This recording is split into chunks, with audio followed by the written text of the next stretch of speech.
21st verse.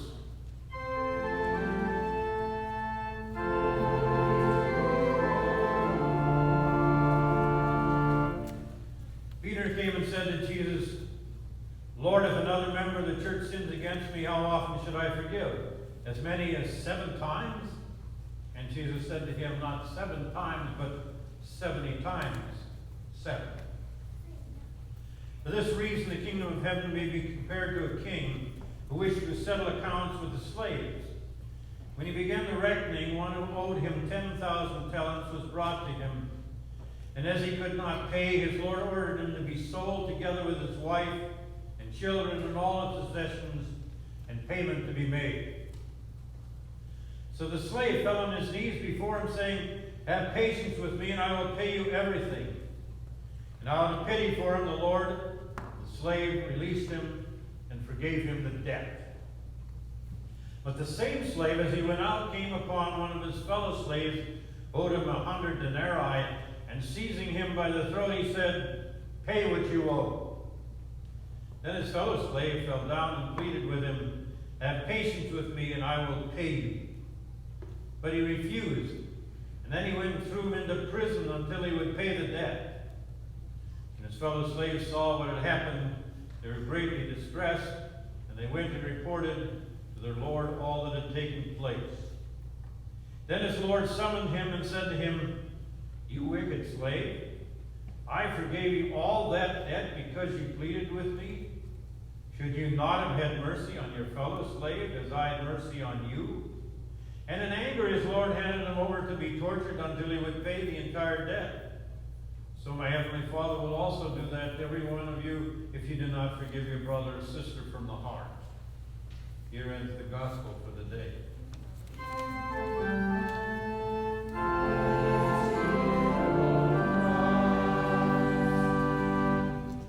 Please be seated. There was an elderly gentleman, probably one like myself, who was alone on the beach, and he was walking down the coastline, and he discovered a lamp. He picked up the lamp, cleaned it off, and of course, out came a genie. The genie said, you have rescued me from my prison. I have one wish to grant you, so whatever wish is primary in your life, tell me what it is, and I will grant it to you. And the man said, well, thank you very much, genie. One thing I would wish. I would wish that my brother would forgive me. We've been at odds for 20 years, and we haven't spoken to each other. And I would like his forgiveness. And the genie said, well, that's remarkable. That's one of the nicest things I've ever heard. He said, tell me, are you doing this because you're about to die? And he said, no, but my brother is, and he's worth $60 million.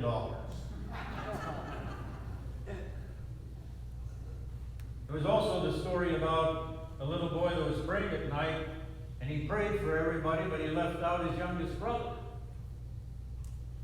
And when he was done, his mother said, well, why don't you pray for Danny? He said, because Danny hit me in the face today with his fist, and I'm not praying for him. And his mother said, well, you know that God tells you to pray for your enemies. And he said, yeah, well, that's the problem, Mom. He's not an enemy. He's my brother. I'm not going to forgive him. And sometimes we're like that. The closer people are to us, the less we like to forgive. The lesson is on forgiveness today, and I know you've heard it millions of times, and you've had this text a number of times in your life if you've been to church regularly. Jesus talks about forgiveness, and he tells them a story. Because Peter asked him a question. Now let's clarify that question. The question comes, I guess Jewish law said you had to forgive somebody 3 times, and then you held them accountable. And there was some talk about extending that number. And so Peter wanted to clarify, in terms of the way you teach Jesus, how many times do we forgive each other? Is it now 7 times? And you're familiar with the response of Jesus. Well, in your translation today it says 77 times, but in others there's translated 7 times 7.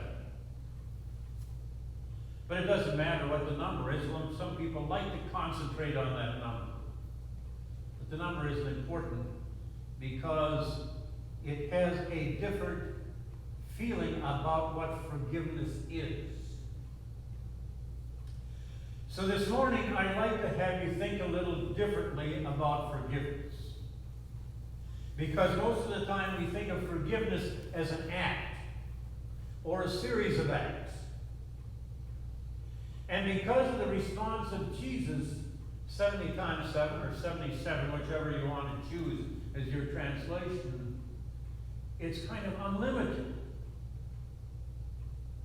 And when we talk about unlimited forgiveness, we're talking more about a life of forgiveness, of developing a forgiveness nature, rather than just concentrating on certain little acts of unkindness. I want to start by telling you a couple things that forgiveness is not. Forgiveness is not an invitation for you to become a doormat and just take everything that comes down the pipe and accept it without some kind of debate about it, some kind of making something good happen as a result. Forgiveness does not want you to be an enabler of bad behavior. You know, you forgive somebody for something and they keep doing it again and again. Happens so much in abusive relationships, where a forgiveness is asked for, but there is no desire really to stop the abuse. It is continued. Forgiveness is not something that you're supposed to develop just to enable bad behavior. And forgiveness is not something to be thought of very scantily. It is to be thought of in some depth. And so we're going to do that this morning. So I said there's 2 ways of looking at forgiveness. One is more in terms of acts, and there certainly are acts that need to be forgiven. But Jesus is really more concerned with a nature that develops a forgiving heart. One that does not take offense at everything, of everybody. A person who tries to develop ways of righting wrongs, of communicating sorrow for when they do something wrong. So, develop a forgiving nature. One person that I read compared it to fitness training. If you do fitness training, you have a certain number of things that you do, a certain number of steps you have to take, a certain amount of pull-ups or push-ups or whatever exercise that are called reps. And the way you develop a stronger body, one that can compete athletically, you do more and more reps. You build up your body so it performs well under extreme situations. Olympic people, top athletes have to do this fitness training because if they don't, they won't be able to perform under stress situations. And so this person said, forgiveness training is kind of the same. You work at being a forgiving person. And you start with more of the little things, the things that are really easier to forgive. Oversights, somebody snapping at you, somebody calling you a name. And as you go up, you build your forgiveness quotient. So you are able to forgive the big things too in life and deal with them effectively. The great writer C.S. Lewis said there are two things, and we've got to be able to distinguish between them if we are going to understand forgiveness clearly. He said there are some things that don't really need to be forgiven. They're little things. They need to be excused. And maybe that's forgiveness light, but it's still a form of forgiveness. But really, all of us have understood that we've been called names, that somebody has treated us with disrespect, and just somebody has just done us wrong. But they're not great.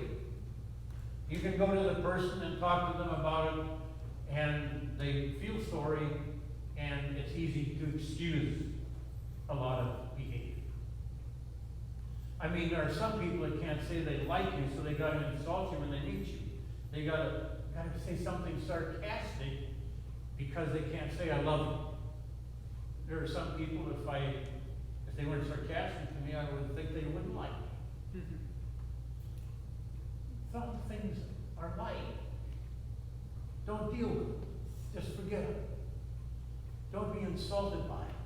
Don't be thin-skinned. Because this is part of the development for building a forgiving person who can deal with bigger things. In 2006, in Lancaster, Pennsylvania, a young man came in and shot 5 young girls in that school in an Amish community.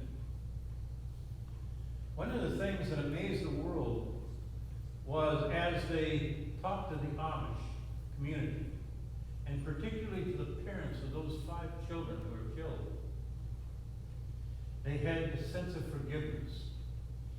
And they displayed it by going to the gunman's family, because I believe he was killed also, or committed suicide, one of the two. But they went and tried to help the family of the person who had killed their children, trying to give them food and support in their grief. This is because they had developed in this Amish community, and Amish do that. They develop a real forgiving spirit among their people. That's why they are peaceful. The second thing I think that we have to do in forgiveness is expect some kind of honest regret. We can take forgiveness too flippantly. Children do this. You say to your child, oh, you hurt your friend, you apologize.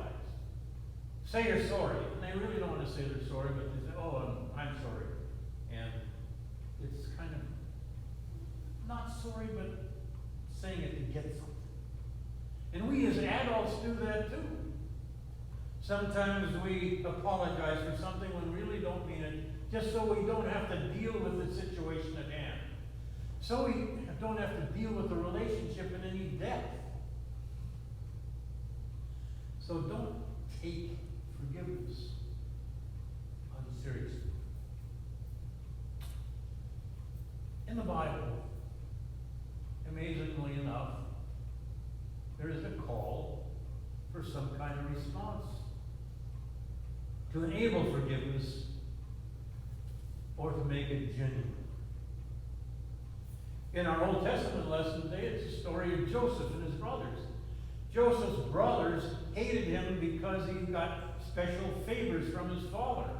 They threw him in a hole and sold him to some slave traders that went to Egypt, and they thought that he was going to be either killed or enslaved. Now Joseph had every right to demand some kind of response from his brothers when they came down when they were starving.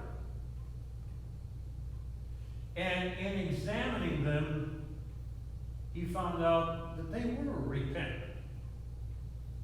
And he helped not only them, but his father. Woman was taken in adultery. And Jesus said, what do you want me to do with this woman? And they said, and the people that took her there said, well, Jewish law says we can stone her to death. And he said, I forgive you. But in sending her out, he said, go and sin no more. Well, that's an impossible task. We can't go out and sin no more. But it was asking for some kind of response to forgiveness. Well, change things. Because if you continue to do what you're doing, you're going to be stoned by these people. Don't you understand that? The text today is a story about two men. Somebody owes the king a lot of money, 10,000 talents. Talent is 1 day's pay. Huge stuff. And he's forgiven that. But he goes and finds another person who owes him a very small amount, and his debtor asks for mercy and time, and the one who's been forgiven says, no. Starts to choke, throws him in the prison, in the debtor's prison. And the person who is the original forgiver, the king, says, that's not the way it works. If you're going to be forgiven, you got to forgive too. The Lord's Prayer, you say it a lot. You'll say it today. Probably say it tonight when you go to bed. And there's a petition in there, the only one with some kind of reservation. Forgive me my sins as I forgive others. That's what's expected in the perfect prayer.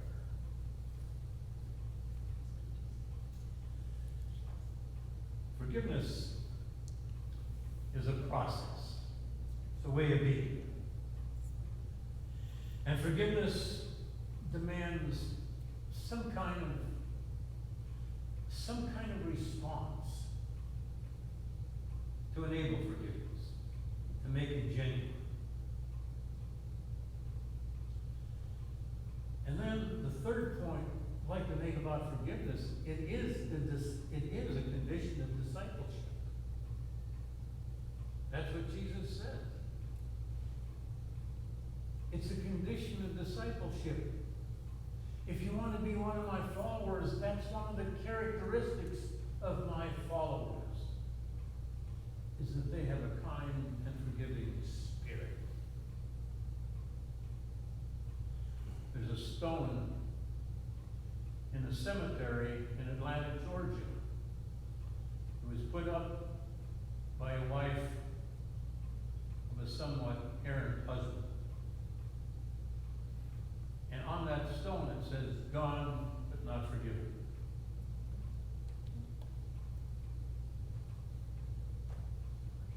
Bishop Williman talks about the 9/11 experience, and we just commemorated that a couple of days ago.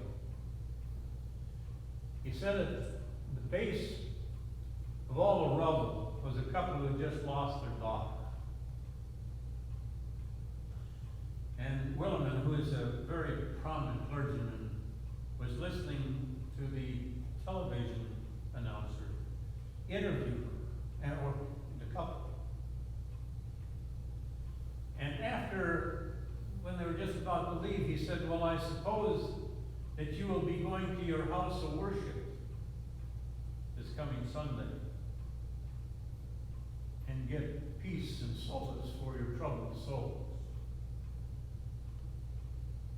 Williman was surprised by the response. The mother said, no, I won't be going to church Sunday. You see, we're Christians. And in the frame of mind we're in, we're not in a very forgiving spirit. And I don't think we want to see Jesus in the state of mind we're in. Williman, of course, said that's exactly what they did need at that time. It wasn't a time to be avoiding Jesus, but they needed to seek him and learn to forgive even in this tragic situation. Some of you heard the name Ron Flowers. Ron Flowers, a few years ago, was incarcerated in Houston for killing a teenager. The teenager was Dee Dee Washington. She was 17 years old. She was riding with a fellow, and she didn't involve that he was going to be involved in some kind of a drug deal, and there were some things that erupted, and then gunshots flew, and Dee Dee was killed. Ron Flowers went to prison. It wasn't a life sentence because it wasn't first degree. And so Ron Flowers got involved in the prison ministry there and became a Christian. But he never could admit that he murdered Dee Dee Washington. Now, the chaplain that was working with Ron Flowers in prison in a congregation, he was doing this as volunteer work. You know what that is. And he had a prayer group in his church in Houston. And he talked about his ministry to this prayer group. And one of the people came up to him after the prayer group and said, "You work in such and such a prison?" And he said, "Yes, I do." And he said, "Have you ever heard the name Ron Flowers?" And he said, "Well, yes, he's in my study group in the prison."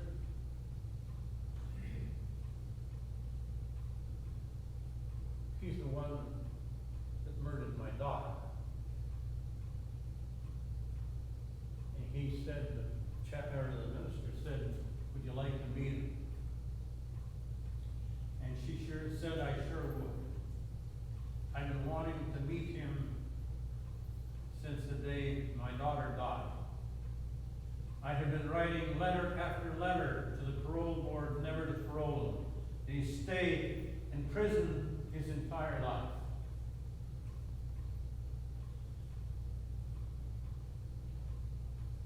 Mrs. Washington, whose name was Anna Washington, was troubled because her son and husband had died shortly after that.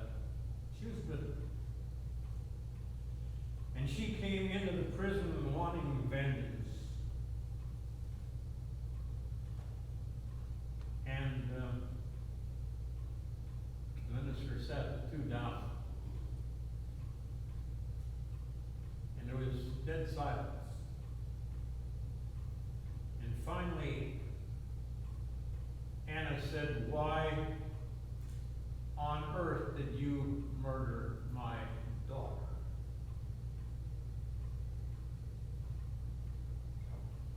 And for the first time in his life, Ron Flowers admitted that he had shot the bullet that killed her daughter. He said, "I am the one that killed your daughter."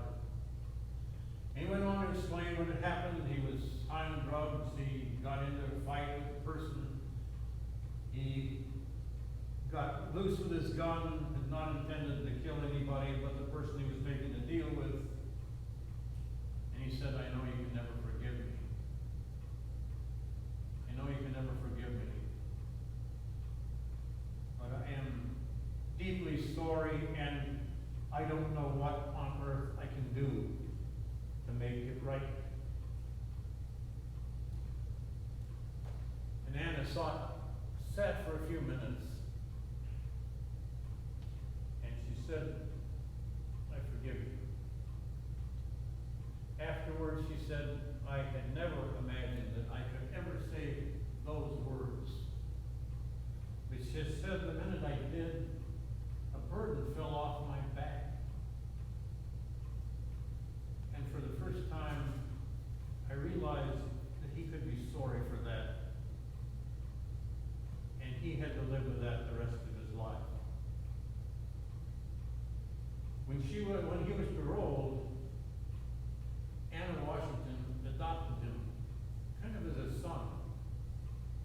Helped him get back to a responsible job in society. start a relationship. He got married, had a child. And every Sunday, Ron Flowers would come and go to church with Anna Washington. This is a big thing. And you see, with proper thought and proper understanding, and with an understanding that the person is repentant and can't make restitution, that's big. And that's what happens when forgiveness happens. It's big. You remember the story of Esau and Jacob? Esau had every right to be mad with Jacob because he stole his birthright. He'd taken the better part of his father's inheritance. But Jacob, after some stay in a foreign country, wanted to come back home.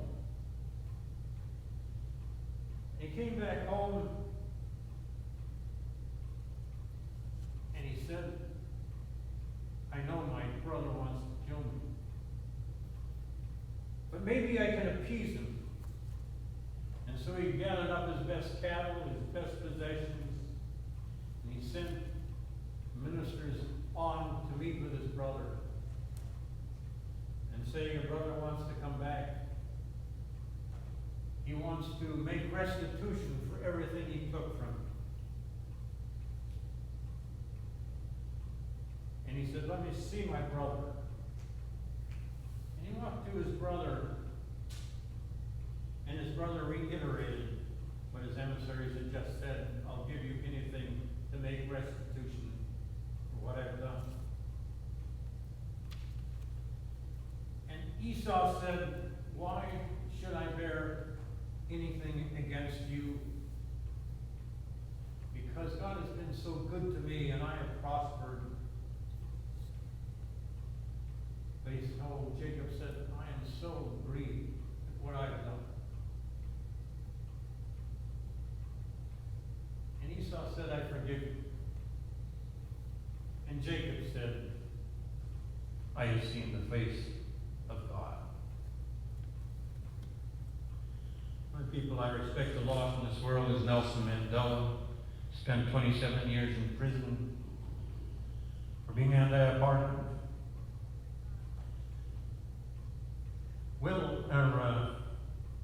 Tony Kampala, who is another very well-known minister, knows one of the friends of Nelson Mandela. And he tells about the time he was released from prison in South Africa. And the friend of Mandela said to Nelson, he said, I stayed up all night the day you were released from prison. And he said, as you were walking out of prison, I saw a man with the most hateful, contentious look on his face. It is not the Nelson Mandela I know now. And Nelson Mandela said that was a very interesting observation, because when I came out, I was angry. I was so angry. I thought my cause was lost. My family had been taken from me. My wife, my children, my friends had been killed. And I didn't know if I could ever exist in this world again. But he said, I prayed and I thought about Jesus. And I had God say to me, Nelson, you were in prison for 27 years, but you were still free. You were free in your mind. You're free in your spirit. Don't let them, now that you are free, you be a prisoner in your prison of hatred. Nelson Mandela went on to lead its nation to be president of its country for 5 years and is a legend. You see, forgiveness is big. Not small, trifling things, things that you really should put by the side and say, I excuse them. They're not important. But on the real critical things, takes a real depth of Christianity, and it's a very big